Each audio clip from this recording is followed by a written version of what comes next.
10th of February 1943, the doctrine was already written before the orders were issued. In German command rooms, speed was not discussed as a choice or an improvisation, but as an inherited certainty. The early campaigns in Poland and the opening phase of the war in the East had hardened a belief that velocity itself was a form of control. Movement compressed enemy decision cycles. Surprise substituted for mass. Decentralized initiative allowed formations to advance faster than higher headquarters could meaningfully restrain them. These ideas were no longer debated, they were assumed. They shaped not only planning but identity. Erwin Rommel's reputation rested squarely on this framework. Reports from North Africa circulated through the General Staff as instructional material. His use of rapid armored thrusts, bypassing resistance rather than resolving it, was studied not for replication by others, but as confirmation of what German doctrine already believed about itself. Rommel was treated as an exemplar, not an exception. His successes reinforced the institutional conviction that speed, properly applied, dissolved enemy cohesion before it could harden into resistance. In staff memoranda drafted during late 1942, speed appeared repeatedly as an operational constant. It was described not as dependent on logistics, weather, or coordination, but as an attitude. Commanders were encouraged to act before clarity emerged, to exploit ambiguity rather than resolve it. The enemy, in these documents, was expected to require time to assemble, time to receive approval, time to coordinate. German maneuver warfare assumed that this time could always be stolen. This belief carried psychological weight. It reassured commanders facing material inferiority that initiative could compensate. It allowed planning staffs to accept thin margins and improvise supply arrangements. If movement stayed ahead of enemy reaction, deficiencies could be tolerated. This logic had been validated repeatedly in earlier campaigns. It was not merely doctrine, it was experienced at Oberkommando des Heers. Doctrinal reviews conducted after the winter fighting in the East emphasized one conclusion above all others. When German forces lost tempo, defeat followed. When they maintained it, even under adverse conditions, operational coherence survived. These reviews did not question whether the enemy might learn. They framed adaptability as a German monopoly. Allied command culture was assessed through this same lens. Intelligence summaries described Allied decision-making as hierarchical, cautious, and procedure-bound. Orders were believed to move slowly, constrained by consultation and formal approval. This characterization was not entirely inaccurate, but it was treated as static. The possibility that Allied commanders might discard procedure under pressure was acknowledged theoretically, but dismissed operationally. By early 1943, these assumptions had solidified into expectation. German staff officers no longer asked whether the enemy could match tempo. They planned in the certainty that he could not. This certainty shaped war games, logistics forecasts, and reserve placement. The enemy was expected to react, not to anticipate. Rommel's name became shorthand for this confidence. In planning conferences, references to Rommel-style maneuver were not descriptive, but prescriptive. They implied speed without friction, initiative without disobedience, momentum without exhaustion. The complexities of his command, the logistical improvisation, the thin margins, the reliance on personal presence were downplayed. What remained was the myth, rapid movement as an inherent advantage. At 0930 on the 10th of February, a staff briefing at Army Group level reviewed recent Allied operations in the Mediterranean. The assessment concluded that Allied forces continued to rely on methodical build-up and cautious advance. The language was measured but confident. No recommendation was made to revise German expectations of enemy tempo. The briefing ended without dissent. The institutional memory of early victories exerted quiet pressure. Younger officers who raised questions about Allied learning curves found their concerns reframed as academic. Senior commanders, shaped by years of success through speed, saw no reason to reconsider. The doctrine had worked before. That was enough. What went largely unexamined was the cost of speed itself. Fuel consumption, mechanical wear, and command fatigue were acknowledged only after failures, not before commitments. The doctrine assumed that momentum could always be sustained longer than the enemy's resistance. It did not account for an opponent willing to accept equal risk. By midday, the planning posture remained unchanged. Speed was still doctrine, not style. It was treated as an immutable advantage rather than a contested one. The enemy, in German eyes, remained bound by caution. That belief would shape every subsequent judgment. The 15th of March 1944. George S. Patton did not approach German maneuver warfare as a problem to be solved. He approached it as a system to be engineered. At Third Army planning sessions conducted during the spring of 1944, German operations were not discussed in terms of ideology or national character, but mechanics, tempo, reconnaissance reach, command latency, and the psychological effects of uninterrupted movement were broken down into discrete components. Patton treated speed not as aggression, but as pressure applied to an enemy's ability to think. Staff studies circulated through Third Army headquarters examining German armored operations from 1940 onward. Rommel's campaigns were referenced frequently, but without reverence. His movements were mapped hour by hour, not day by day. Particular attention was paid to how quickly German formations transitioned from contact to exploitation, and how often decisions were made forward rather than deferred upward. Patton was less interested in Rommel's boldness than in the structural conditions that allowed it to function. At 0930 on the 15th of March, Patton convened a restricted planning session focused solely on enemy command behavior under stress. The discussion avoided terrain entirely. Instead, it examined how German headquarters reacted once timelines collapsed. Intelligence officers presented summaries showing that German formations performed best when they dictated pace, but became rigid when forced to respond to unexpected movement. This rigidity was not tactical, it was procedural.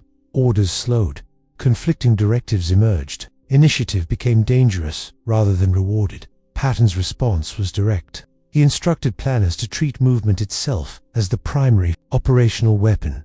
Objectives were secondary to tempo. Positions could be abandoned if they consumed time. Security measures were to be minimized to those that did not impede advance.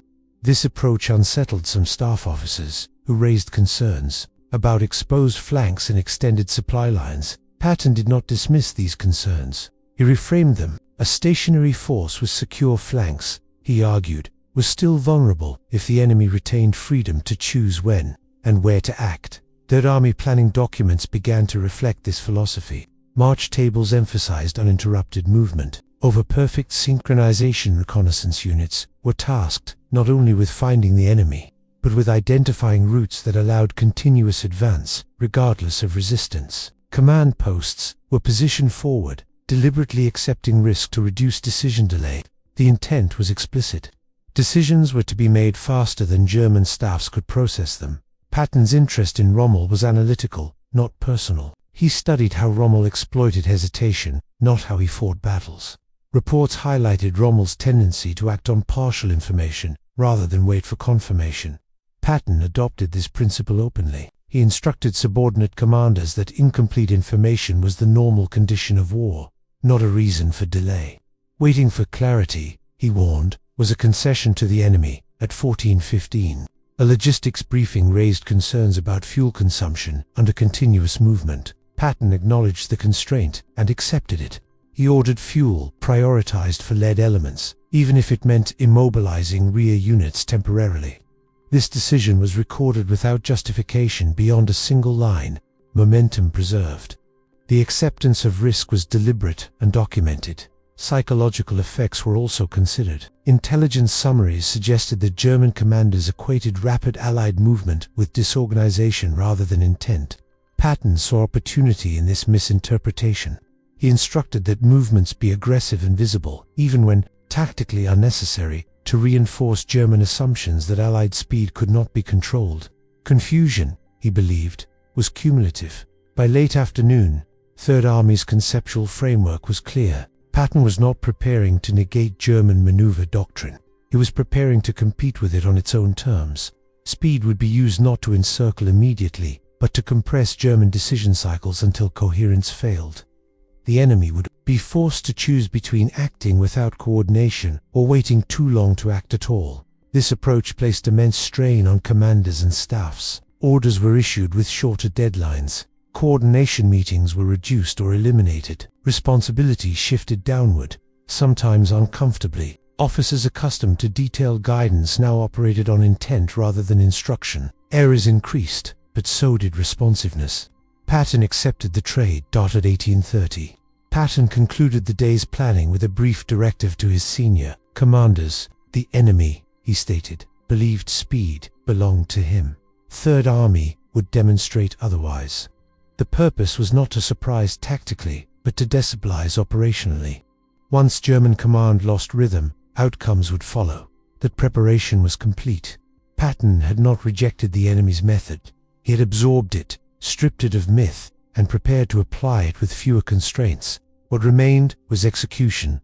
26. July 1944. Initial contact did not announce itself as a decisive moment. Reports arrived at German Corps headquarters describing Allied armored probes along multiple axes, none of them immediately alarming in isolation. Forward units identified U.S. elements advancing faster than expected, but these movements were interpreted through familiar assumptions.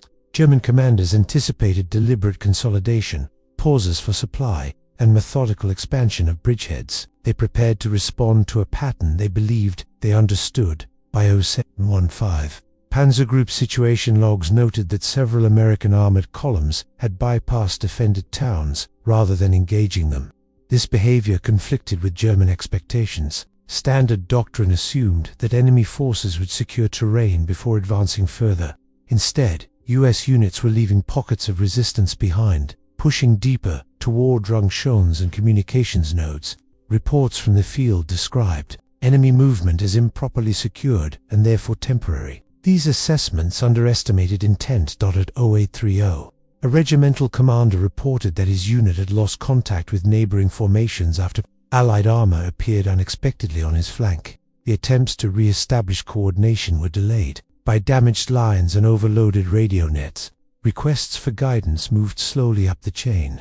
When responses arrived, they referenced positions that were already obsolete. Maps were updated, then updated again. Each correction lagging behind reality. German artillery units experienced similar dislocation. Fire plans prepared hours earlier no longer matched enemy locations. Forward observers struggled to track targets that refused to fix themselves. At 0945, an artillery battalion reported expending ammunition against an empty grid square, the enemy having moved on before adjustment could be made. The battalion commander requested revised targeting data. None was available. By mid-morning, the cumulative effect of Allied movement became apparent. U.S. forces were not seeking decisive engagements at the point of contact. They were applying pressure across a wide front, forcing German units to react simultaneously in multiple sectors. Each reaction consumed time and attention. Coordination meetings multiplied.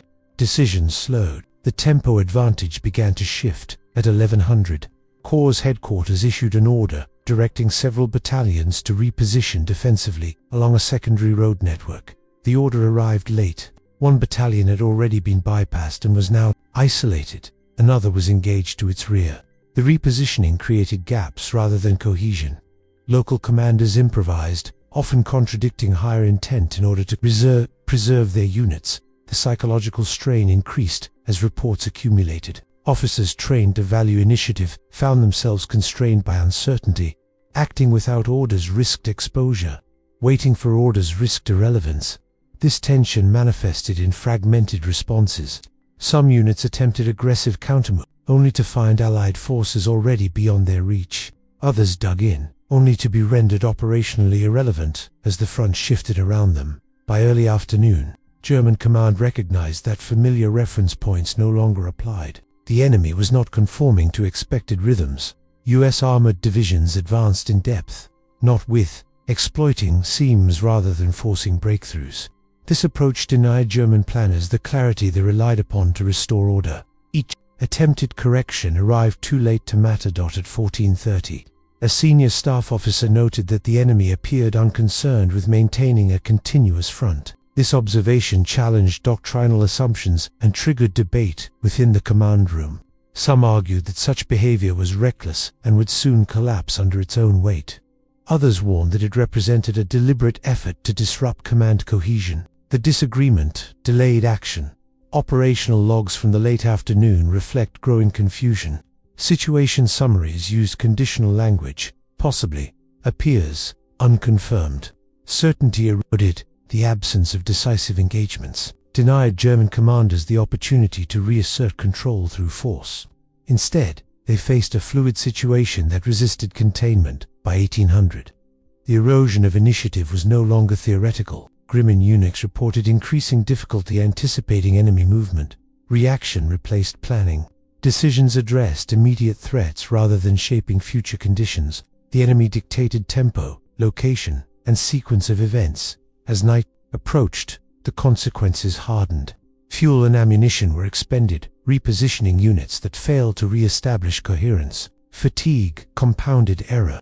Commanders who once relied on speed and surprise found themselves reacting to an opponent who had absorbed those principles and applied them without deference. The reversal was complete, not through a single engagement, but through accumulation. The initiative had shifted. German maneuver advantage, long assumed inherent, was being neutralized by an enemy moving faster than their ability to decide. 8 August 1944, Erwin Rommel's assessment did not arrive as a formal memorandum intended to redirect policy. It emerged through fragments, notations, and situation reviews, guarded comments to staff officers, and carefully phrased reports that avoided overt contradiction while signaling concern. Rommel had observed enough to recognize that the operational pattern unfolding around him did not match earlier Allied behavior. The speed was not accidental. It was controlled, sustained, and deliberate. At Army Group headquarters, Rommel reviewed updated movement plots showing repeated Allied redeployments completed in hours rather than days. These movements were not reckless. Supply columns followed closely enough to maintain pressure. Command posts displaced forward with unusual frequency. Decision cycles appeared compressed. Rommel noted that these indicators matched principles he himself had employed earlier in the war. The realization was not flattering. It was unsettling. By 0930, Rommel requested comparative analysis of recent Allied operations against earlier German maneuver campaigns. The request surprised several staff officers who expected focus on terrain and unit strength rather than method. Intelligence summaries highlighted similarities in tempo and initiative, but differed in one critical aspect. The Allied movement demonstrated centralized intent with decentralized execution. Orders were brief, adjustments were rapid. Resistance was bypassed rather than resolved. Rommel identified Patton as central to this shift. Reports from multiple sectors referenced Third Army movements that prioritized speed over positional security. Rommel did not interpret this as indiscipline. He recognized it as command confidence. In a note to his chief of staff, he described Patton as operating with decision authority, pushed forward, a structure that reduced delay at the cost of risk. It was a trade Rommel understood well. The assessment challenged assumptions embedded deep within German command culture. Allied commanders had long been viewed as methodical, approval-bound, and reliant on overwhelming preparation. Rommel's observations contradicted this image. He warned that the enemy was no longer reacting, but shaping events. This warning was framed cautiously, emphasizing operational evidence rather than judgment. Even so, it met resistance. At 1100, Rommel briefed senior officers on the implications. He stated that German forces were encountering an opponent who applied maneuver warfare principles without the same institutional constraints. Speed was being used to erode command cohesion rather than to seek immediate annihilation. German units, trained to counter slower advances, were being dislocated faster than they could adapt. The room was quiet. No one disputed the facts, but several questioned the conclusions. Higher headquarters responded ambivalently. Some acknowledged the pattern. Others attributed Allied success to temporary advantages in fuel and air support. Rommel countered that weather and supply alone could not explain consistent decision speed disparities. The enemy was choosing when to act, and German forces were responding too late. This distinction mattered operationally. By mid-afternoon, Rommel's confidence in reversing the trend diminished. Reports confirmed additional bypassed units and delayed counter-movements. Attempts to reassert control through centralized orders only increased lag. Rommel noted that every effort to restore cohesion consumed time the enemy used to widen gaps. The method that once favored German forces was now being turned against them. Rommel's assessment circulated unevenly. Some staff officers internalized it as a warning. Others regarded it as pessimism. Official directives did not change immediately, yet the psychological effect was real. Confidence in inherited assumptions weakened. Officers accustomed to doctrinal superiority confronted evidence that it no longer applied universally. By evening, Rommel recorded a final note summarizing the situation. He wrote that the enemy had mastered speed as discipline rather than impulse, and that German forces were being compelled to fight on terms not of their choosing. The observation carried no remedy. It was diagnostic, not prescriptive. The impact of Rommel's assessment was not immediate operational change, but erosion of certainty. German command could no longer rely on the belief that maneuver warfare was an exclusive advantage. The realization marked a turning point, not because it altered orders, but because it altered belief. Once that belief faltered, confidence followed. The enemy had not only taken initiative, he had claimed the method.